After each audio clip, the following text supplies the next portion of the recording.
Untuk UN sendiri bagaimana, Pak? Nah, begini juga. Jadi undang-undang itu menyebutkan bahwa pendidikan itu kan harus ada evaluasi.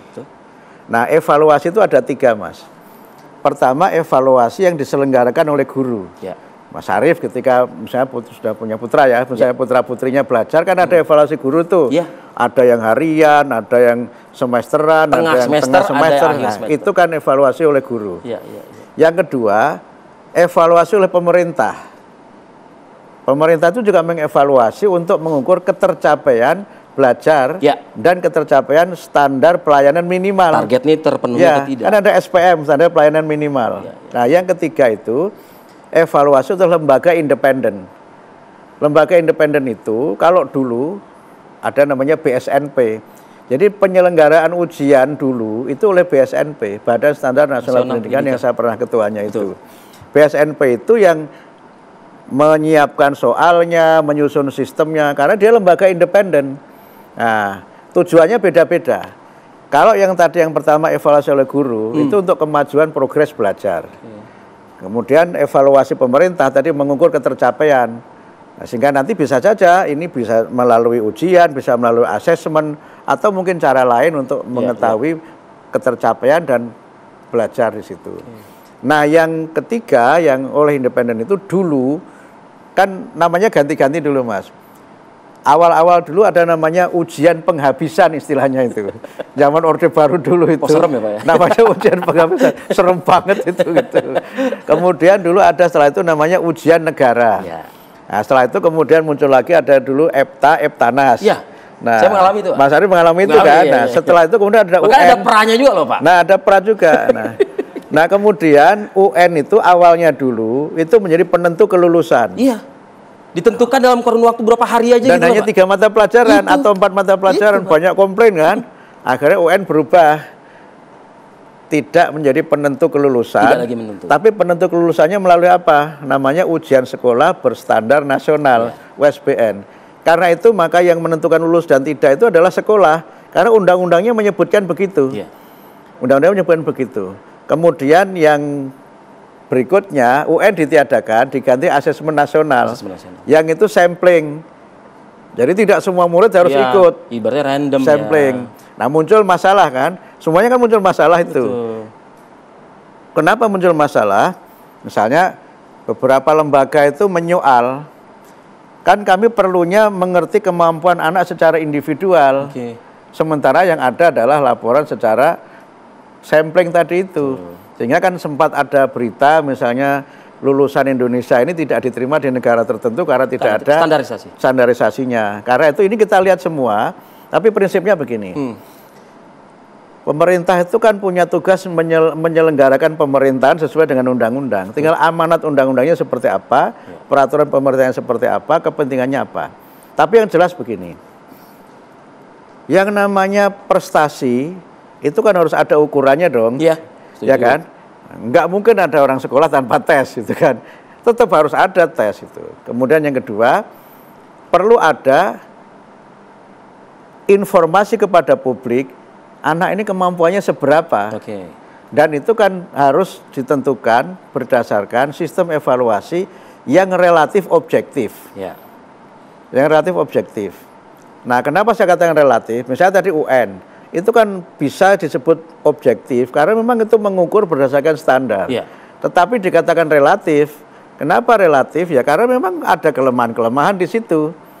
Nah, karena itu kita coba berdasarkan berbagai skenario ini, nanti akan keluar keputusan. Sekarang sudah 90% selesai skenarionya. Sudah selesai skenarionya. Nah, tinggal nanti kan tidak mungkin kita melaksanakan persiapan yang mepet kan. Ini kan sudah 1 semester berjalan. Sudah semester berjalan. Dan biasanya kan kalau ada, itu kan kalau SLTA, SMA itu kan biasanya April. Sementara sekarang kan katakan sudah kita Januari, kan terlalu mepet ya, harus menyiapkan berbagai hal. Kemudian yang berikutnya juga sistemnya juga harus kita pastikan. Sehingga nanti mungkin Mas Arief, ini ada bocoran, akan ada sistem penilaian yang mungkin keluar dari yang sudah ada. keluar dari yang selama ini sudah banyak beredar. Ya. Agak out of the box nanti solusinya. Gitu ya Pak? Ya. Saya mencium-cium kok kayak ada dimunculkan lagi ya Pak ya berarti ya Pak ya? Belum ada keputusan. Tapi evaluasinya harus ada. Betul, sepakat. Yang namanya evaluasi harus ada dong. Orang kita menyelenggarakan training saja juga minta ada evaluasi kok. Iya kan? Kita siaran begini kan juga ada evaluasi penonton. Pak, kalau dikatakan 90% tadi itu Pak ya, tapi itu kan juga sudah melibatkan dan sudah disosialisasikan kepada sejumlah stakeholder loh Pak, termasuk juga lembaga-lembaga yang mungkin selama ini juga agak sedikit memberikan kritik gitu loh Pak ya. Mungkin dijawabnya nanti Pak, kita tahan dulu Pak. Oke. Ya, kita kasih spill dikit lah ya Pak ya. Oke. One on one akan kembali saat lagi, tetaplah bersama kami.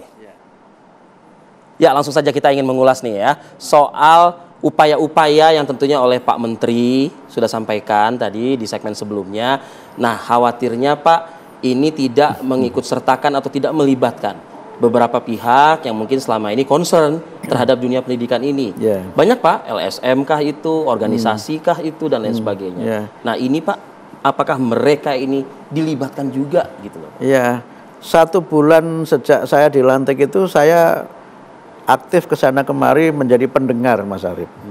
Saya mendengar, membaca aspirasi masyarakat, dan menyelenggarakan berbagai forum yang di situ kami hadirkan mereka yang pro UN atau yang kontra UN.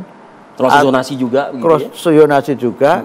Kami baca-baca juga artikel di media, termasuk di medsos, termasuk juga siaran-siaran di TV. Concern juga ya dengan medsos ya Pak? Harus dong. Sekarang kan eranya sudah era begitu. Betul, era digital, era cyber. Kan kita juga harus mendengar mereka yang selama ini tidak didengar. Nah, dengan membaca medsos itu kita bisa tahu, karena mereka bukan tokoh, mereka bukan public figure, tapi mereka punya pendapat. Nah, karena itu maka saya juga mengikuti perdebatan di media sosial, termasuk artikel-artikel mulai dari media nasional yang besar, sampai mereka yang baru belajar menulis, itu saya baca. Karena ini bagian dari menyerap aspirasi. Kuat ya Pak bacanya ya Pak? Ya harus. Pedes Pak levelnya Pak itu Pak? Lumayan. Dan saya berterima kasih kepada masukan-masukan masyarakat itu, karena di antara ciri demokrasi yang sehat itu kan civic participation in public life. Jadi bagaimana ada partisipasi masyarakat dalam urusan publik. Jadi kalau misalnya ada perdebatan soal UN dan sebagainya, itu artinya demokrasi kita ini sehat. Dan dengan mendengar banyak sekali masukan, mengkaji itu, kita bisa kemudian menilai posisi kita sekarang di sini. Kalau nanti di sini akan seperti apa. Cuma begitu keputusan diambil, memang ada 2 resiko. Karena sudah terbuka seperti ini, saya kira tidak akan ada satu keputusan pun yang memuaskan semua pihak. Pro kontra selalu ada. Karena itu maka kemudian yang kedua, kita akan jalankan itu dengan segala konsekuensinya, tapi kemudian kita juga berusaha untuk sambil itu kita jalankan, nanti kita lakukan evaluasinya.